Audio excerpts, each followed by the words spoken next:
Welcome to the weekend episode. Those of you who are regular listeners know that yesterday's episode was Huggins & Scott Auction Logistics, where I visited with Bill and Chris. Chris is the kind of the shipping manager there. Had a good visit with them. And one of the reasons I called him is because I got the catalog the day before, and I looked through it, and right at the beginning, the featured collection was Barrie Sullivan, my old friend, and I'd forgotten that Barrie had passed away 6 years ago now. He probably was 10 years older than me, a wonderful gentleman, really a class guy, somebody I knew back in the 70s and the 80s. He was an attorney, very sharp guy, very conciliatory in a way that he would resolve things. He was just a respected, trusted, smart guy who really cared about our industry, cared about other people, and was a fine guy. He was, when you open up the Huggins & Scott catalog, you'll see a whole bunch of things, but the first few pages are dedicated to Barrie Sullivan, my friend, B-A-R-I-E, which was distinctive. He was from Boston, or a longtime Red Sox fan, and then was an attorney in Denver. And he was involved in some of those early efforts back in the 70s and the early 80s, where there was some attempt to put some structure on our industry. There were the trade shows in Hawaii. I'd see him out there. And he just would be a wise person for how do we structure, for example, an association? How do we have some level of governance in an industry that is completely unregulated and really was the Wild West back in the 70s and probably the 80s too.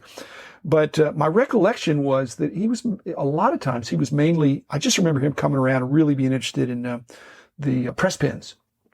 World Series and All-Star Game, things like that, which as some of you know, I really collected everything. So I had some of those, I had some of everything.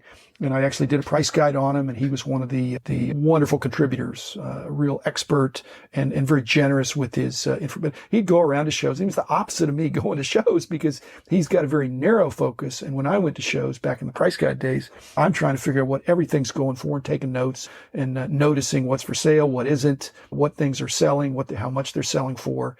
And I didn't envy Barrie, but I enjoyed visiting with Barrie because he'd go to a show, and like I said, if one or two tables had press pins, he knew what he needed, he knew what they were worth, and he'd make his deals. But the rest of the time, he could just be an enjoyable friend, had great conversation. He loved baseball, big baseball fan. So, he had brain cancer, which is just really upsetting. I don't think there's any great way to go, but I remember I didn't see him in the last years, but I've got great memories. He'd come to the shows. And again, he just had a really casual, I know he worked hard. He was an outstanding attorney, but when I saw him, he was off duty and just an all around nice guy, sharp guy. And he'd come with his wife. And I realized now, not that he loved his wife, Sandy, and she was, they really seemed to get along great.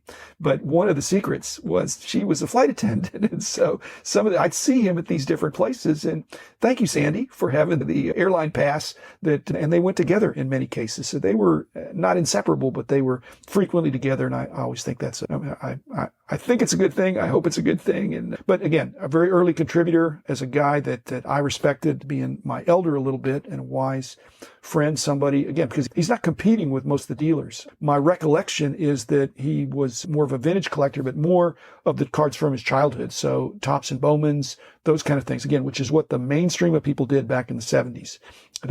He may have gone back to the Gaudies and the play balls, but again, being 10 years younger than me, he's 48 Bowman and up, presumably. And I did the same thing. A little bit younger, you're working on the 50 sets, and my guess is he probably completed those. And when you complete them, you look around, what are you going to do? If you go back to the Gaudies and play balls, it's a bunch more money, and it's not necessarily players that you ever saw play. And so I did. So I think he moved into press pins, which are elusive, are beautiful, and relatively expensive.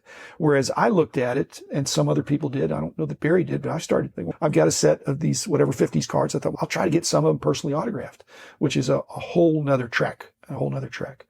But at any rate, Barrie was, what a delight to open up the Huggins & Scott auction catalog and see a leisurely picture of Barrie with his pride and joy, several pages of his press pins that are works of art.